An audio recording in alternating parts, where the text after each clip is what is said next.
Once upon a time, in a very calm neighborhood, lived a woman who was known by only one name, Madame Quarrel. Her real name was Attiku, but nobody referred to her by her real name. Even children who did not know her very well knew well to avoid her house, because Madame Quarrel's mouth was sharper than broken glass. She quarried like it was her daily bread, from morning to night. Her neighbors heard her voice bouncing from one compound to another, rising above the generator sounds and even the busy street noise. Madame Quarrel did not care who you were or how connected you seemed to look. Once you crossed a path, words flew like stones on a sling. She fought with taxi drivers over little change, and she made sure never to lose a fight. Madame Quarrel insulted hawkers who refused to sell to her because of her trouble character. She even cursed neighbors for laughing too loudly, claiming that they were laughing at her. Madame Quarrel always had a problem with people if she was not finding their laughter offensive. She was insulting them for ignoring her. This was what earned her the name Madame Quarrel, which she embraced without any complaint. One evening, her electrician came to her house to fix some faulty switches in the kitchen. He had not eaten all day and saw the huge pot of soup that Madame Quarrel had prepared in her kitchen. The electrician politely asked for some food, but Madame Quarrel, instead of either giving him the food or turning him down, she began to bring insults at him. Madame Quarrel called him an opportunist as well as a long truth. The man apologized to her as he tried to continue his work, but Madame Quarrel did not stop with her insult. She insulted his mother, called her all sorts of names for raising a man like him. She even began to call him a thief, saying that his character was the reason why he was still poor and wretched. The man, unable to stand the insult, picked up his bag and left her house. He didn't finish up the electrical work and even abandoned the money that she was supposed to pay him. Madame Quarrel was so livid as she went around looking for another electrician to fix her light, but no electrician was available at that time. So Madame Quarrel had no other option but to stay in darkness all night. She fumed in anger as she sat in her dark living room muttering insults to the walls as if they could hear her. Every few minutes she cursed the electrician, cursed his generation, and even cursed the day that he was born. In her anger, she hit her mistakenly on the door as the pain caused to her body. Madame Quarrel in that moment was convinced that the whole world was conspiring against her. That night was one of the most horrible nights of her life. She woke up the next morning irritated, ready to fight anyone who dared to cross her path. She quarreled with the gas refuel man, who she accused of cheating her with air instead of gas. Madame Quarrel fought with the shop owner at the junction over the price of goods that she gave to her. She even insulted the pregnant tailor, whose shop was down the road, calling her lazy and slow all because she failed to deliver her clothes at the agreed time. Even her cleaner was not spared as Madame Quarrel called her a low-life for misplacing a spoon. The girl cried quietly as she left the house, but Madame Quarrel felt justified. In her mind, everyone deserved the way that she treated them. To her, staying quiet was what cowards do, and Madame Quarrel was definitely not a coward. Days passed, and something happened that the entire neighborhood never forgot. Madame Quarrel had an explosive quarrel with her next-door neighbor Clay, whose girlfriend came visiting for the weekend. She had an altercation with a girl who she accused of throwing her wash clothes off the line. Madame Quarrel confronted the young woman, who tried to ignore her completely. This infuriated her greatly, as she decided to spite her with the truth. Madame Quarrel asked the young woman why she had decided to sell herself cheap. "You think Cole will marry you of all the girls he brings around to his house? You think you are the one he will end up marrying?" she said to the woman, who could not believe that Kyun was seeing other women. So she confronted Cooney and ended her engagement with him. Cooney was so livid to realize that Madame Care was the one responsible for all that had happened. He confronted her, and this led to a huge altercation that even the neighbors had to intervene. Coley, filled with so much anger, threatened to kill her for what she had done. For all these years, Clay ignored her excesses just for peace to reign. He remembered how she insulted him months ago over the sound of his generator at night, accusing him of intentionally disturbing her peace, even when other neighbors had no complaints. Coley remembered how she insulted his late parents, mocked his struggles, and even told him that he would never amount to anything in life. Coley remembered that day as if it was yesterday. He could not understand how a woman would be so quarrelsome that people even began to call her Madame Quarrel. He stood there furious as some neighbors took him away to calm him down. Madame Quarrel, however, walked into her house as if nothing had happened. The neighbors all gathered outside as they thought of what to do. "You can't allow this woman to keep causing havoc in this compound," said as another neighbor named Bio insisted that Madame Quarrel had to be taught a very big lesson. "She has beaten more than she can chew," he said as they all stood there discussing all the terrible things that she had done to them. Hours passed and the entire neighborhood was awoken by a very loud scream. It was only 6 o'clock in the morning, and her cleaner arrived at the house and found her dead on her bed. A star wound was on her back, showing that Madame Quarrel had been gruesomely murdered in her sleep. Before anyone knew what was happening, the police arrived at the scene and sealed up the entire compound. Neighbors stood in clusters as they whispered to themselves fearfully. Madame Quarrel, the loud, fiery, and impossible woman, was now gone. The woman whose voice once ruled the streets was now silent, her mouth unable to form another insult. The police carefully examined her room. There was no sign of forced entry, no scattered furniture, just a single stab wound on her back, clean and deliberate, suggesting that the killer knew exactly what they were doing. As officers questioned the cleaner, neighbors began to talk at once. Stories began to pour out about quarrels and threats that she had received. However, one name rose above the others like smoke. He threatened how someone said, "We all heard him." Another added, "He said he will kill her." A third whispered as the police wasted no time to arrest him. They picked him up that same morning and took him in for questioning. News began to spread fast, and by afternoon, people began to speculate that Cole was indeed the killer. However, at the station, Cole sat quietly, his face tired and his eyes swollen from exhaustion. The officers asked about the threat, and Cole did not deny the fact that he threatened to kill her that evening. However, he explained to them that he made the threat in a fit of rage. Cole explained what she did to him and how her actions led to the dissolution of his engagement. However, Cole revealed to the officers that he drove out of his house that evening to go stay with his friend. His friend later confirmed this, but still suspicion clung to him like a perfume. After all, he had a motive to kill, and the police did not want to rule it out yet until they understood what could have truly happened. So, they continued their investigation as they searched her entire house. Her daughter, Aoife, who was in school when the news got to her, arrived and met the police in her mother's house. "What happened to my mother?" she asked the officer, who explained that the case was still under investigation.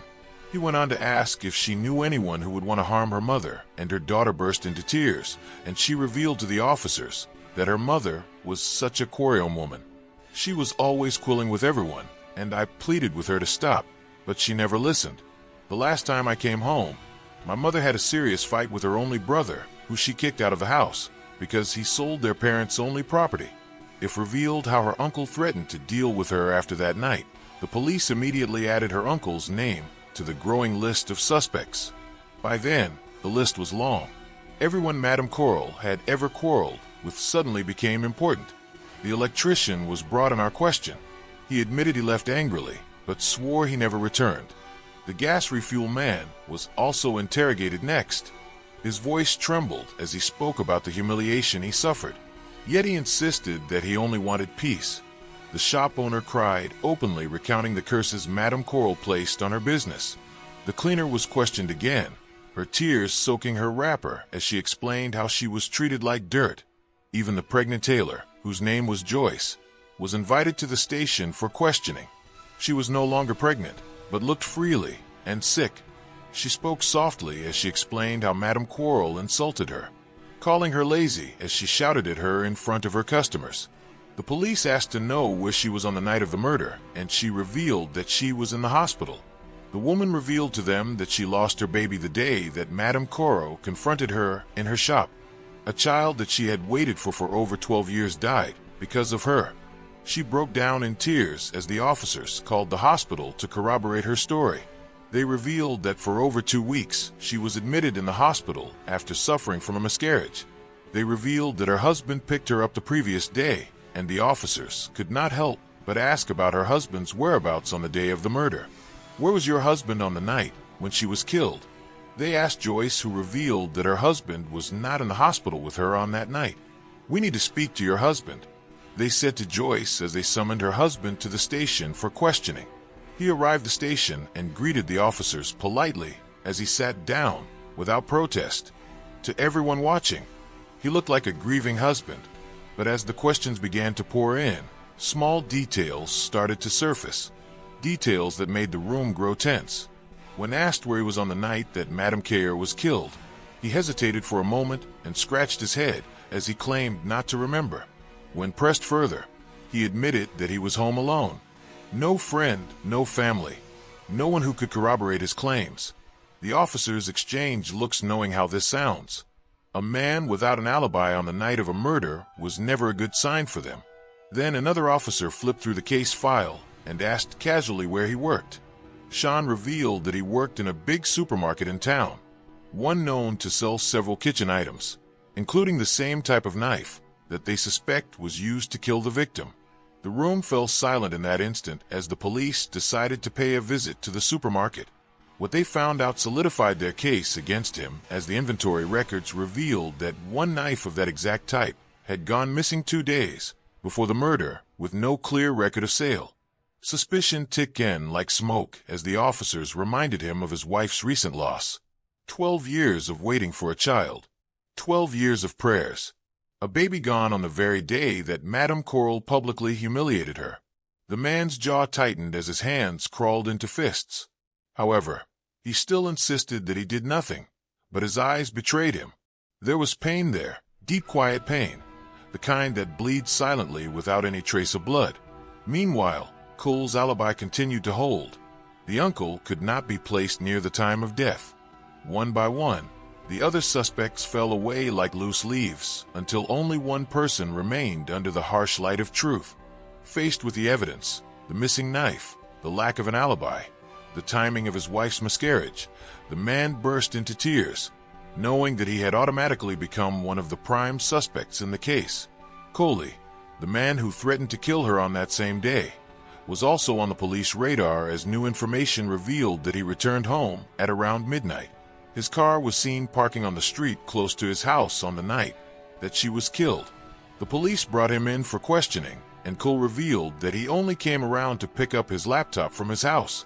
I had an important project, a project I was working on, and I needed my laptop to complete it.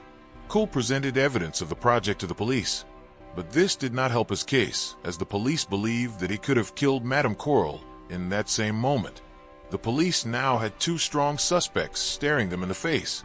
On one side was Sean, the grieving husband with no alibi, who had access to the exact knife that was used to kill her, while on the other side was Clay, the angry neighbor who had openly threatened to kill Madame Quarrel, a man whose car was seen near the house around midnight and whose hatred for her was no secret. To the neighborhood, the case was already solved. Some believed it was Sean, the man pushed beyond his limits by his loss. Others were convinced that it was Cole, a man who finally acted out on his words. The police held both men for days. They retraced Cole's movements minute by minute. CCTV footages from a nearby ATM showed him withdrawing cash shortly after midnight, several streets away from Madame Quarrel's house. Phone records confirmed that he was on a video call with a colleague shortly after discussing the project he claimed he was working on. Painfully, slowly, Cole's story began to align. Then they turned fully to Sean. They searched his house thoroughly. No bloodstained clothes, no knife, no sign of struggle. His phone records showed something even stranger. The night of the murder, Sean had made several unanswered calls to the hospital. Calls made by a desperate husband trying to hear his wife's voice. The missing knife from the supermarket was eventually traced. He had been misplaced during a late-night restocking and later found behind a shelf untouched. The case was now falling apart. Just when the investigation seemed to hit a dead end, a junior officer noticed something small but disturbing. A neighbor had mentioned seeing someone else near Madame Quarrel's window that night. Someone calm, unhurried, and familiar enough not to raise suspicion. Her daughter Efenua, the same girl who everyone paid and never for once suspected. Efenua had been seen earlier that night, standing quietly by the window, her face unreadable, her movements slow and deliberate. At first, the officers dismissed it. After all, she was the daughter. Who would ever suspect a child to harm her own mother? But the junior officer could not shake the thought. There had been no forced entry, no struggle, no sign of panic. Only someone who belonged in that house could have entered so calmly. The police invited back to the station, not as a suspect, but just to clarify a few things. She came willingly, dressed simply, eyes hollow from days of crying as they asked where she was on the night her mother died. Ifina hesitated for a moment as she revealed that she came home late that night to see her mother. However, they had an argument. I needed to see her. She said that she admitted that she saw her mother that very night. That was when the entire atmosphere changed. Piece by piece, the truth began to spill, not as a confession, but as a break-in. If you spoke of a childhood that was never hers, she spoke of men who her mother brought into the house when she was still a child, men who were introduced as uncles and helpers. She spoke of being silenced with threats, beaten into obedience, and sold for money that her mother later used to survive. She spoke of nights spent, staring at the ceiling, wishing that she would not wake up. She spoke of growing up with shame stitched into her skin as her mother forced her to sleep with numerous men to make money. And then she spoke of the diagnosis. HIV positive. Aoife was HIV positive. A life sentence she carried quietly, one that destroyed every chance at love, marriage, or a normal life. A burden she bore alone, while her mother continued to quarrel with the world, never once taking responsibility, never once apologizing. The night she died, Aoife whispered, tears streaming down her face. I came to ask her why. She said her mother laughed and insulted her. She called her a weakling as she reminded her of her father, who abandoned them when life became hard. See you, Madame Quarrel Spot. You are just like him, always crying, always acting like life owes you something. Aoife's lips trembled as she tried to speak, but her mother's voice climbed higher, sharp like hot oil. She mocked her health. She mocked her loneliness. She mocked the fact that men never stayed. You think any man will carry your problem and marry you? Madame Quarrel said with a wicked laughter. You should even be grateful I raised you. That was the sentence that broke something inside of her. Because for years, if you had carried a secret pain that nobody knew, not even the neighbors that pet her, as a child, she was exposed to the kind of ham that never leaves the body the same. Ham that Madame Quarrel always covered with lies. Harm that she always dismissed as survival. Harm that matured into a diagnosis that changed her life forever. Efenua was living with a chronic illness, and since the day she found out, her life had felt like punishment. She had tried to date. She had tried to be normal. But each time she got close to love, fear rose like a wall. She would pull away. She would cry alone. She would remember her mother's voice telling her that she was damaged goods. So that night she came to ask one question. Why did you ruin my life, mother? But Madame Quarrel did not answer with regret. She answered with insult, and Efenua could not take it any longer. She picked up her handbag and left the house angrily as a cabman picked out from her mother's doorstep. Efenua revealed that she took a cab to her friend's house that night, and that the cabman saw her mother bang the door in her face. Ifina gave evidence of this as the police through the app traced the driver and interrogated him. Truly her mother was alive when they left the house. That single confirmation shifted the direction of the investigation completely. It was released that evening as the police focused on other suspects. Their theories were fast crashing to the ground as none of it stuck, until the truth revealed itself quietly in the most unexpected way. Efenua was going through her mother's finances, and she came across a huge amount of money that left her account on that very night. So Efenua involved the police, who traced the payment to a man who no one had ever seen or heard about. The man revealed to them that he was seeing Madame Quarrel secretly. He was her secret lover who snuck into her house only at night. In fact, when Efenua came to the house to see her mother that night, he was hiding in the guest room as he overheard their entire conversation. The man revealed that he was only with her because of her money, and that he asked her for a huge amount of money that same night. But Madame Quarrel, instead of giving it to him, mocked him and insulted his life. She called him a gold digger whose only skill was begging from women who he knew he could never afford. According to the man's statement, Madame Quarrel laughed loudly that night, just as she always did when she felt superior. She reminded him that everything he owned came from her hand. She told him that without her money, he was nothing. When he insisted, she asked him to leave and never returned. That was when the argument turned physical as the man, blinded by rage, picked up the knife and launched it in her back. Madame Quarrel never screamed. By the time he realized what he had done, the house was silent again. In panic, he transferred the money to his account, wiped what he could, and slipped out into the night the same way that he always came, quiet and unseen. The police could not believe their ears as they arrested him and charged him with her murder. When the truth reached the neighborhood, there was no jubilation, only a heavy silence. As people stood in small groups, replaying every insult that they had ever received from Madame Quarrel, the people realized that the danger she faced was never from the people who she fought openly, but instead from the ones who she trusted secretly. Madame Quarrel spent her life fighting everyone in daylight, but it was greed whispered in the dark that ended her story. The lesson to be learned from this story is that words are powerful, and once spoken in public, they can never be taken back. Threads made in anger, even when they are empty, can return later as chains around an innocent neck. Cunless's careless words almost destroyed his life, reminding us that rage spoken aloud can implicate us long after the anger has faded. Learn to control your tongue, especially in moments of pain, because the law and the world remember what you say, even when you think it was just a joke.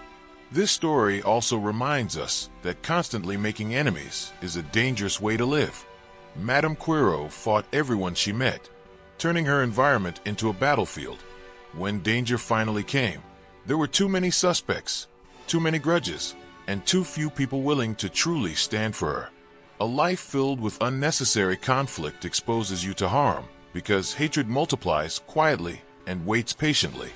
Choose peace when you can. Speak with restraint. Treat people with dignity. Not everyone you meet should become an enemy, and not every insult deserves a response. Sometimes silence is not weakness, it is wisdom. Nneka Onyeama, an experienced WNBA player, made a startling move that shocked the basketball world. She has joined with Project B, a new women's basketball league, despite ongoing contract discussions with the WNBA. The announcement represents a significant shift in women's basketball, underlining tensions between existing leagues and developing alternatives. Onyeama, a former WNBA MVP and team leader, Angela Sparks has been a highly important personality in the sport, both on and off the court. Her decision to join Project B is both a personal career move and a reflection on the changing landscape of women's professional basketball. Sources close.